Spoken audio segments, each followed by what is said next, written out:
right, so we'll start at the front of the vehicle and just kind of work our way back, I think. So Eric, tell me about this front bumper here. I believe this started out as a res fab bumper. Oh, it's a res fab bumper. It's a center section from Mike, and I did the corners on it. Just kind of made it a hybrid. Yeah. It's ready for a winch up here. Yeah, needs a winch. Pretty bad. All right, and then under the hood, we've got just your regular engine, but it's supercharged. Yeah. That's pretty awesome. Yeah, helps a lot. Pushes these giant tires pretty well. Yeah, it does pretty good for, you know, with the gearing. And now, did it come with that supercharger? It did. I bought it with it. Okay. All right. So when you got the FJ, it was pretty much stock, right? Yep, it was IFS 33s and a spacer lift. Okay. All right. And then at what point did you decide you wanted to kind of build it crazy? I bought the FJ to go that route with it. Okay. Yeah, I had planned on doing maybe not this crazy, but on, you know, on 37s or 40s was my original plan, but solid axled on 1 tons. Okay. Yeah, and it's just a snowball effect rolled from there. It's an addiction. Yeah. So these tires over here, tell us about those. They're Mickey Thompson Baja Pro X 43-inch sticky tire. The wheels are trail ready. Yeah. Lead locks. It's pretty soft compound. Oh yeah, they're like gummy bears. And so you're on a front, your solid front axle. Yep. And what's it's a Dana 60 from 2005 Ford F350. Okay. Full hydraulic steering. Yep, PSC there. Yeah. And that's worked out pretty well for you? Oh yeah, it's game changer, really. Yeah. Very nice. You can turn with 2 fingers in the rocks. So are those just are those the Super Duty Ford brakes and everything? Yep, it's all disc brakes, front and rear. Okay. And then what truss is that? It is a Camp Rock Fab truss out of California. Okay. All right, so right here is the orbital valve. So here's the steering shaft from the steering wheel. That comes down. There's no mechanical connection to the wheels. It's just all hydraulics. So this valve in here directs fluid one way or the other down into that cylinder there and pushes the wheels. These lines right here. One way or the other. So that's one thing about the full hydro is that there's no mechanical connection, but if the engine is off, you can still steer a little bit. Is that true? It's pretty hard, but okay, yeah, but it's possible. It's happened to me once. Okay, but you can turn the wheels a little bit. Yeah, you have to crank on it, but you can still turn. Now tell us about these coilovers. They're 14-inch ADS coilovers, dual rate. And that's a 300 on the bottom? 300 and a 250, I believe, on top. Okay. If I remember right. All right. Excellent. And you had to do some tubbing here to make the wheels fit? Yeah, had to cut the corners out quite a bit. All right. For turning. And the axles push forward, so. Oh yeah, when this tire comes up. Yeah. When this comes up, it's gonna. Yeah, and your wheels are right turned. Here. It's right there. Okay. All right. And it's 3-link front and rear. Yep, 3-link front and rear. Done by Robert Otwell, California. Yeah. I'll probably climb under there and show you some of that before we're done here. Yeah, for sure. Let's see here. So the coilovers are the same on both sides. You got the rock sliders. Did you make these rock sliders? I made these rock sliders, yeah. They need a new coat of paint, but yeah. Of course, they're rock sliders. That's what they're for. Yeah. These rear coilovers, what are these? They're the same, 14-inch coilovers. Okay. And a 3-link in the back. 3-link in the back. It's pretty much the same front and rear. Okay. And obviously a bunch of body work here where you've cut this out. Yeah, I cut out the whole and tubbed back part, comp cut it. Yep. And then Frenched the frame here for the coilover. Yep. And then notice there's no gas door right here. Yep, I got rid of the gas door. So all the gas lines are in the way. If we if you look over here, if the gas lines are here this tire can come up and hit them. That actually happened to you, right? it broke it. Yeah. And I had to reroute the fuel line. Yeah. So now the filler is up back here, right here in the bed of the FJ. Yeah, it was just kind of temporary at the time. I planned to do a fuel cell somewhere back here. Yeah, there's plenty of room for it back here sometime now. soon, actually. Yeah. You can see all the tubbing of the wheel wells here. Yeah. And on the other side. Then I'll probably 4-link it. Get rid of the 3-link, go 4-link, because after the factory fuel tank will be out of there. And yeah, that's really the limiting factor on doing the rear, is that fuel tank is in the way. That's why you got to do a 3-link. It's in the way really bad, actually. Which, yeah, I'll be discovering that soon. And you got these awesome tail lights back here. Eric makes this little housing. Yeah. Not making them at the moment, but just because I'm busy with this. Doing all this, yeah. But I plan to get back to making them and redesign them and hopefully make something plug and play. Yeah. So if you're interested in these, you can send him a message on Instagram, I think. Yeah, you can. But he'll say, I'm not making them right now. It might be a little later this summer. I plan to do it when I got more time. A little bit later, but something you can think about. Now this rear bumper is really nice. Nice tube bumper. Tucked up. Yeah, tucked up super close. And that's real minimal. Yeah. Nice clearance. You can see, so for reference, for if you've got a regular FJ, climb underneath and try to find this body mount, and that'll kind of give you a reference point for everything else that's happening here.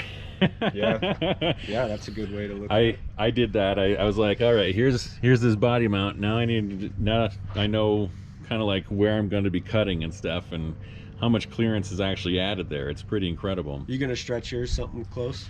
Yeah, so I'm gonna pull out my axles. I want to end up with about 116, 118 inch. Yeah, that's what I'm at, is 118. So yeah, okay, so you're at 118 inch wheelbase, and from the factory the FJ Cruiser is 106 inches, so that's a pretty good stretch. Yeah, it's but about 5 or 6 front and rear. Yeah, and being stretched like that is really good when you're on big rocks like in Sand Hollow and Moab and all that. Yeah, gives you a lot more stability, so you don't flip end over end. I would like to stretch it a little bit more. Yeah, if I can, but it can be a lot of work. You got to move everything, towers and brackets. Yeah, but I mean it does good where it's at, so. Absolutely. All right, so more about this truck FJ conversion. You've been doing this kind of a 5-window look.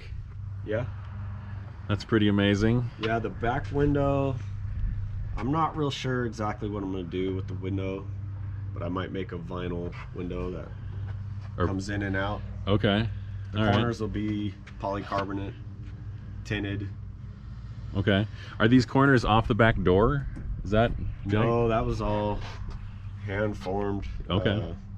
Yeah, the whole corner. All right. Just this part here. Yeah. From here up is the back door, and I cut the whole bottom of the door off and. All right. Yeah, fab that in there. Awesome. And so you've been working hard on this cage recently. Yeah. That goes. Let's see. Here it goes through the bed. Yep.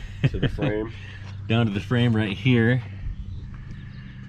And then up front, when you pull the handle inside. No, there's no door. There's no door panel on it. I've been working on the body, but yeah, it's a work in progress. These things are never actually done. Yeah, it's getting closer. So the cage, it goes through the dash, and then you can see it down here, and it goes down to where the body mount is, but it's part of the chassis. So yeah, down to just behind here, I think, right? Yeah, well, actually right there is the tube that goes through the dash. Oh, I can see it. Yeah, through the floor. Yeah, it's right there. Hopefully, maybe you can see that. Anyways, so Yeah, he's all ready to roll over. I won't do this to mine until I roll, probably. Yeah, I hope I don't roll, but But you're ready for it. You see it's all nice and triangulated there, and even he's built in a frame for seats. yep, and it's all tied together with the chassis. So, And I'll have a 5-point harness, Corbo seats. in the windshield. And so your glass will go in front of this. Yep, it'll fit in front of it. Just gotta get that put in there. Very nice. That is awesome. Quite a few things left to do, but the list is getting shorter. That is amazing. So underneath here, this what kind of axle is this? It's from the same F250 or F350 axles. These come in. It's a 1-ton Sterling 10.5. Okay. And a Camp Rock Fab. Camp Rock Fab also did the truss on it All right. for the 3-link. Very nice. You got the 3-link, so you got a Panhard bar there. Yep. And It's then, got disc brakes. All Fords come, you know, this era comes with disc brakes, so it's kind of a, you know, sought after axle for doing Yeah. the swap. You don't Yeah. have to, you know, switch out disc brakes. They come with them. Yep. And they're certainly heavy duty enough for an FJ. Oh yeah. All right, under here you can see the 3-link setup. Here's the upper link, and it's welded onto the frame. All new frame brackets.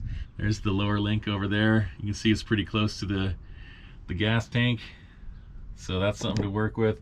You remember I cut out my exhaust because everything gets changed back here, so I'll probably end up with a muffler similar to that, kind of in the middle of the vehicle.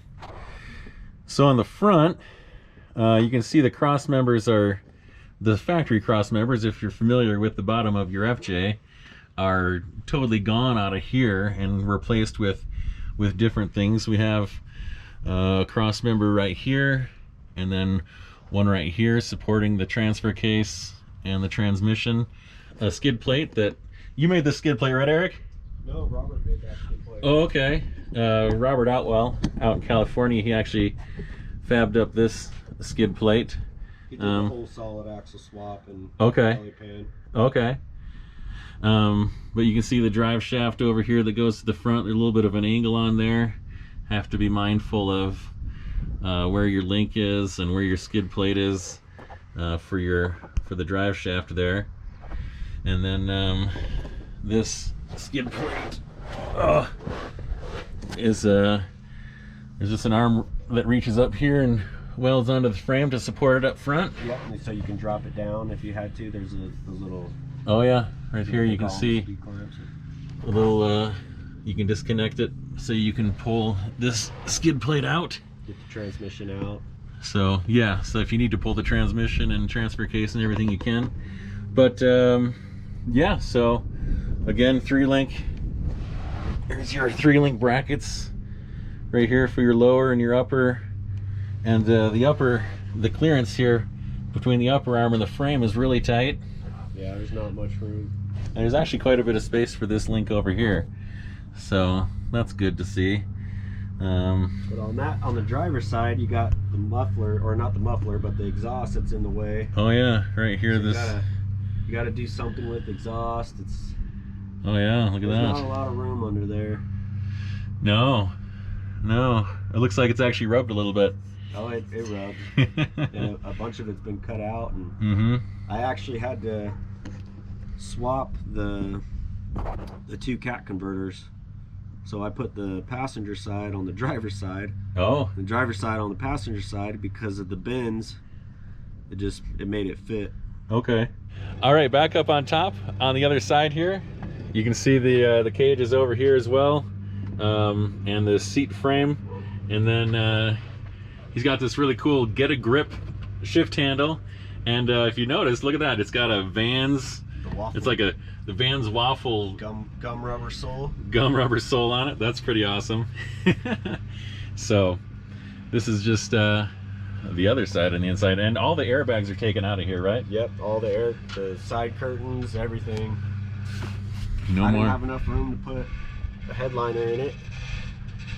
The the cage is tucked up really close on the front and the back.